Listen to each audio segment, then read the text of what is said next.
Good morning. We are up to a whopping 9 degrees from our low of 5 overnight. It's cold outside. I'm going to take the corn head down to Berkey this morning. I know I've talked about that a lot for the last couple of days, but I'm going to actually do it today. And then while I'm down there, I'm going to run into Lowe's, which is right down the road, and get some boxes and stuff that I need for that generator plug, that cord that I was working on. So we can finish that project up and make that work. Hopefully it'll warm up a little bit this afternoon, so maybe it's not quite so cold and we can go out there and work on that. Other than that, I don't know what's going on today. We're not going to shell corn. Maybe they'll come work on this tractor, but I somehow doubt it. It'll probably be tomorrow when they get here for that. So we'll start with this and go from there. Got the corn head hooked up, ready to take it to Berkey. Nice thing about these corn heads, these snouts fold right up out of the way, or just up so that it's not so wide going down the road. Makes it a little easier. Made it down here to Berkey. Just gonna drop the corn head there for a minute. Snow looks to be about the same as it was back at Waldron. I did want to walk out here and look at this corn to see how much is hanging on the stalks. That's going to determine when we can go and shell again, is how much corn is actually on the stalks, because that's what will go through the combine. The stuff on the ground doesn't really matter. But it sort of looks like a fair amount here.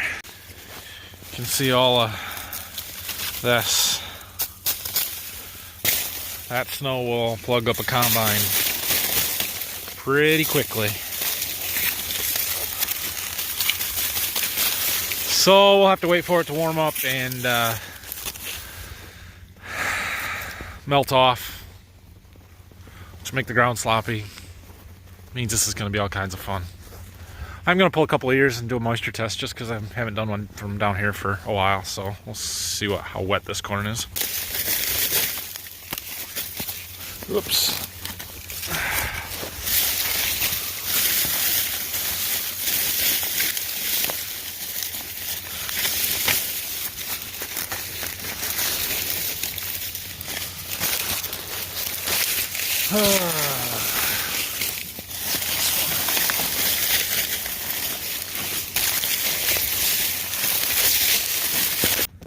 On the bright side, it feels warmer than 9 degrees out now. Maybe like 15. It's not so bad. This corn might actually be too cold to test. We'll see. I can't remember if this moisture tester will test it if it's below freezing or not.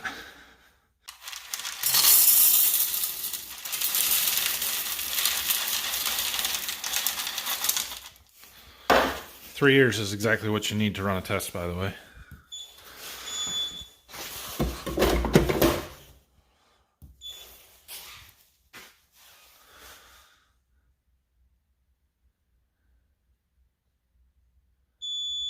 Uh-oh.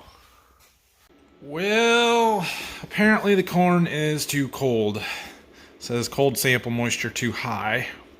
It is 23.8% at 27.6 degrees Fahrenheit, and the limit is 19% at less than 32. So, I'm going to take this sample, put it in the truck with me. I got to run into Lowe's, which is just a couple miles down the road here, get a few parts. It'll warm up in there, and then we'll bring it back and test it again. We'll see how that does. So, one of the benefits of farming right outside of the city is there's every fast food restaurant you could possibly want 5 miles away, including Chick-fil-A. Let me tell you, these people know how to run a fast food restaurant. They are impressive. And the food's pretty good too. You guys know when my wife sees this now, she's gonna be mad at me for going to Chick-fil-A without her. Got my warm corn sample. We're back at the farm. Let's see if we can test it now.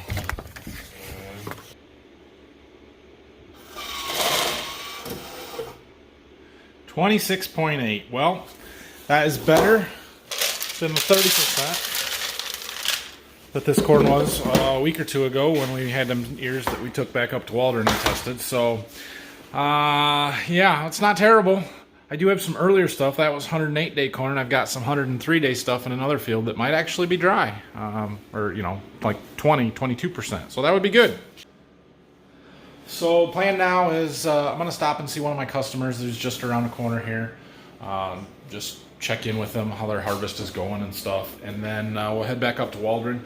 I don't know if I'm going to do this electrical project today because it's friggin' cold outside and I don't feel like it. But if it's not too terrible and the sun comes out, I might work on that for a little bit. Okay, so I'm back up to Waldron. I've been working on getting this electrical stuff that I bought at Lowe's earlier ready to install on this generator. I'll show you kind of what we're dealing with and how this works. Over here, this, with snow in it, which is not good, but this is the hookup for the 220 volt engine block heater. Basically, this generator is designed to run and be up and fully powered, running within 5 seconds of sensing a power outage. In our case, that's really not necessary, but in order to do that, it has to have the engine coolant at 120 degrees, I think, all the time. So this block heater ran year-round to keep that engine warm so that if it needed to run, it would be ready instantly. We just need it to run when it's really cold out so that it starts a little bit easier. So what I'm doing is we're going to run some wires into here. We're going to go through this conduit that was already installed. That conduit runs over around here. And basically what I'm going to do is take this box right here and mount it on the outside of the generator. And then when we need to plug it in, we're just going to take a cord from the box that we installed on that bin the other day and plug it into there. So the first thing that I need to do is figure out where exactly I want this box to be, and basically that's determined by the length of this conduit. I've got some fittings on there, and this pipe is going to go through this wall, so I'm going to drill a hole somewhere right in there. I think you can see that. And wherever that comes out on the other side, we'll then thread that box on there, and that's where it'll get mounted. Okay, I drilled my hole right here, and I used that long bit to go through this wall. It's insulated, so it's thick, and that comes out right there. I've got to make the hole big enough to fit that pipe through, so I'm going to use this hole saw. And with that hole already there, now I can go from both sides and know where it's at. Okay, I got my pipe in there. I'm going to take this box. It's got these holes right there, and it threads right on. I'll have to take this stuff apart and seal up the threads and stuff, but I just want to make sure I get everything in place and that it fits right at the moment.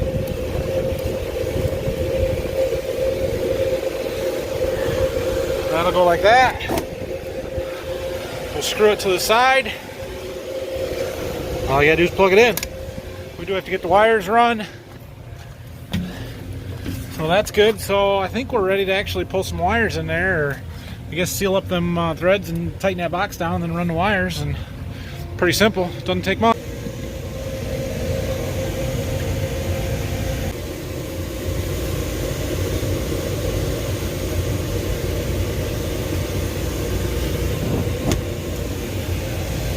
Excellent. All right, I got the box mounted. Next step is to pull wires. So I gotta go get them in the snake around so we can fish them through there. All right, I got wires pulled, put the plug in and wired it up, and I made the other end of the cord. I decided to leave it long, and if we ever need some 10 gauge 4-strand cord, 4-wire cord, we'll just cut it off a little bit, and then yeah, we're good. So that heater is running. There's no lights on it, but I can already feel the heat coming off of there, so I know it's working. That's a good thing. And yeah, we'll let that run tonight, or so we can start the generator up in the morning. We'll probably empty that dryer. So this cord just comes over here and it plugs into this plug that we put in the other day. So good to go. All right, guys, it's starting to get dark. I don't know what time it is, maybe 5:30. I'm glad to have that project done.